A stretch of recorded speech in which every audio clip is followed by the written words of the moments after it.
We generated 12,330 new downloads for a few clients using this one strategy that no one really talks about on the internet. And today I'm going to show you exactly how you can do it, how to replicate it, and exactly what we did to set it up and let the campaign run. So that sounds good. Let's dive in. Before I get into the strategy, I want to tell you a little story because it'll explain how we stumbled upon this.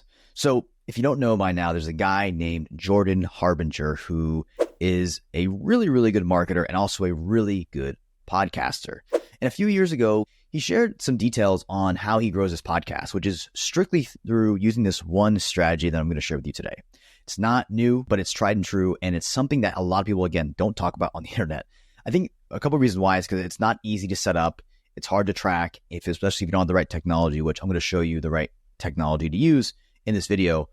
And it requires your network and requires you to have other podcasters in your space that are willing to work with you. So Jordan Harbinger shared a strategy called ad swaps, where essentially you are going to insert an ad into someone else's podcast, and then they are going to send traffic your way. You're going to send traffic their way. You can do this free, or you can do this in a paid manner where you're paying someone to do this, right? And he has been doing it for years. And he shared that this just keeps on growing his podcast. Sometimes he spends money on shows that don't work and he just doesn't reinvest with them, or he spends money on a show that worked and he doubles down on it. All right. And I'm sure there's probably a video somewhere here on YouTube that maybe he talks about it briefly, but there's not much details on how to set it up and all these other things. So this is why, to me, I think it's a really underutilized and unknown strategy. And recently we've been using it to grow client accounts, and it's been working quite well. Here's the thing. These are not paid listeners. These are not listeners from apps. These are not listeners from banner ads on the internet. These are people who have been referred to you by another podcaster, which is why it is so powerful. So the backstory is, if you want to look up Jordan Harbinger, he runs a really big podcast. Now, I'm going to go through why it's so effective, and then also we're going to go through exactly how to set it up and what you need in place so that you can execute this, whether you're an indie podcaster, you're in a network, whatever. So number one, the reason why, again, it's so effective, and I'm thinking this is important for you to understand, because if you don't understand this, you won't know why it works and you won't know how to pick the right shows. So pay attention, stick with me here for a second. Number one is that when you're doing this ad swap strategy, you are targeting podcast listeners. You are not targeting Instagram followers or Facebook users or LinkedIn contacts. You are targeting people who already like podcasts and you already know how to navigate and find other podcasts, okay? That is super important, all right? Because your ad spend, if you're spending money on this, if you wanted to use this as a paid strategy, is going to be much cheaper, in my belief, per click. And from what I've seen from the results, it's going to be way cheaper than trying to run Facebook ads. And I think the listeners, I would wager to say the listeners are going to be better quality because they're already listening to the podcasts and they already shown that they like the platform and the medium. So that's number one. You're targeting podcast listeners. You're not targeting people who may or may not like podcasts or may not even care about podcasts. Super huge. That's the issue you run into when you run social media ads, okay?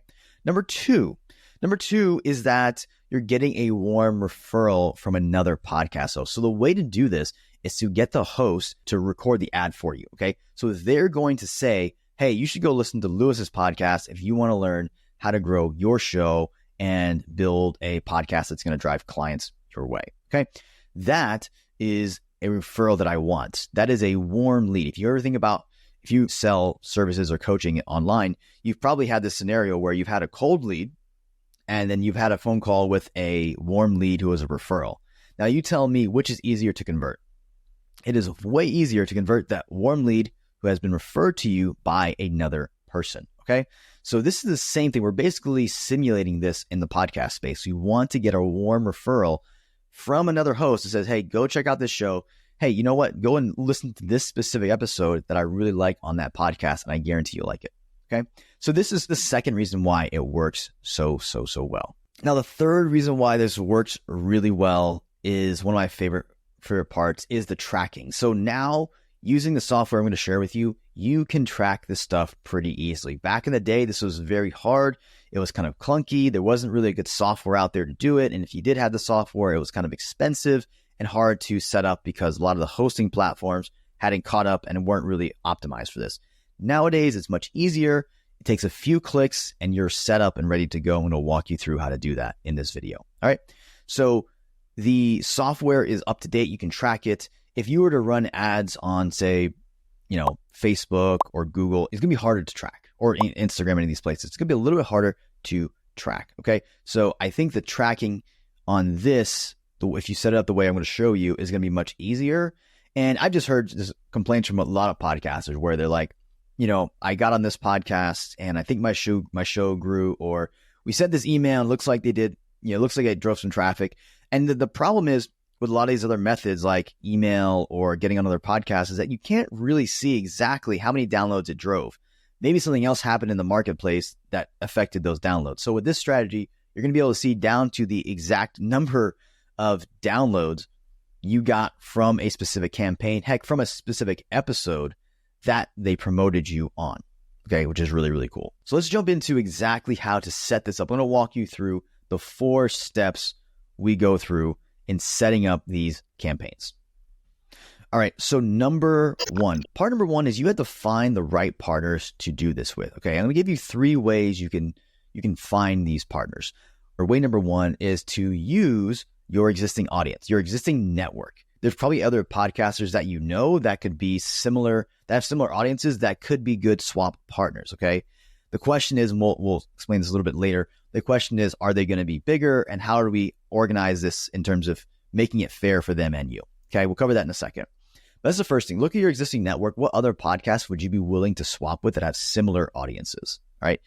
Way number 2 is to use Chartable's platform. So if you have a Chartable account, you'll be able to track the metrics in there, but you'll also be able to find other shows that may be open to doing a swap with you. And you can actually send them a request through the Chartable app, which is really, really cool.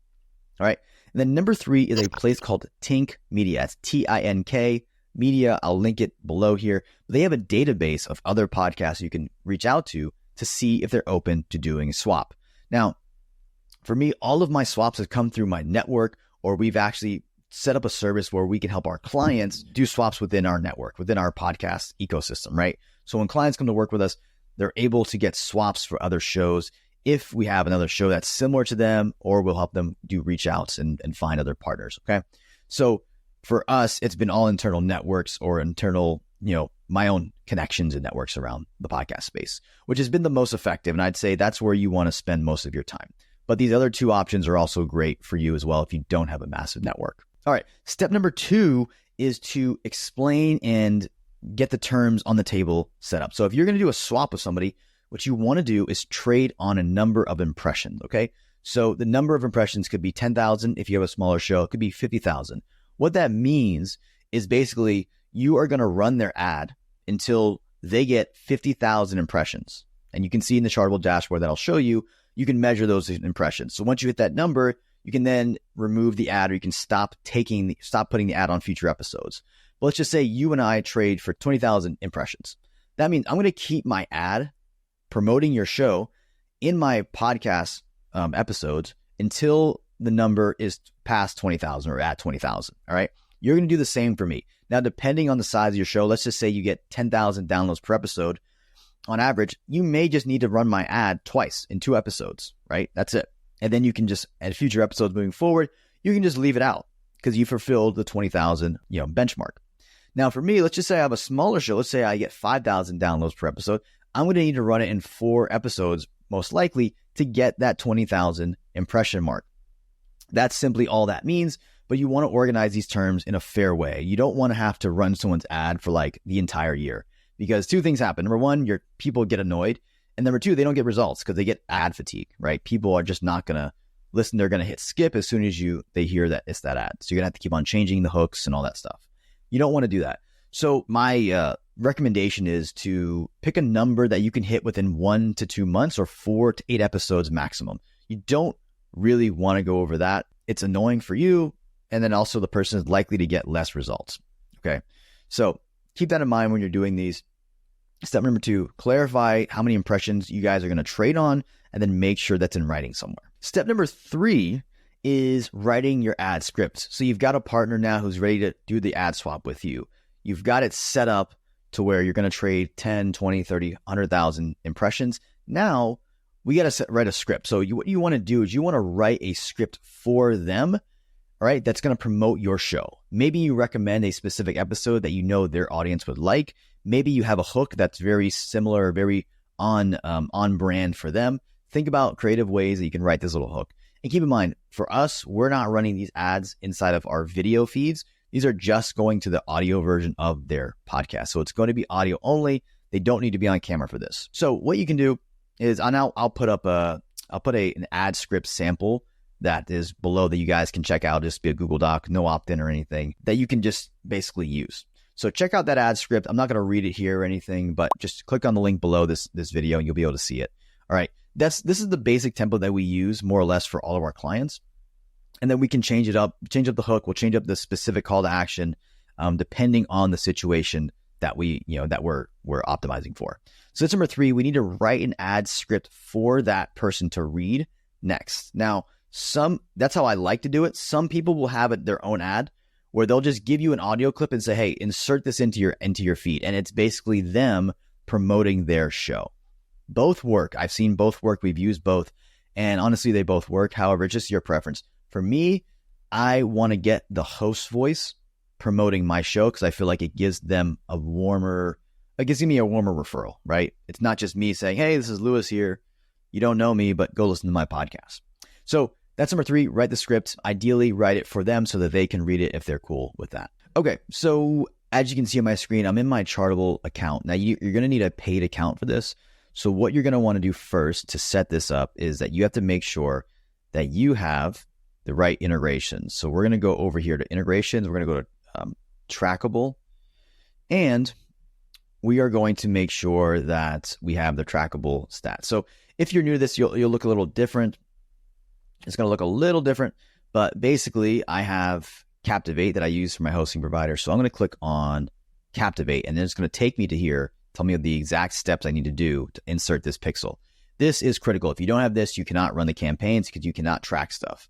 So I'm going to copy and paste this and you'll see that my Chartable pixel is already set up. So if I go to my settings, I go down here and you can see where it says third-party prefixes. We can just set that up. Now you can add another one, but I'm not going to. I already have mine here.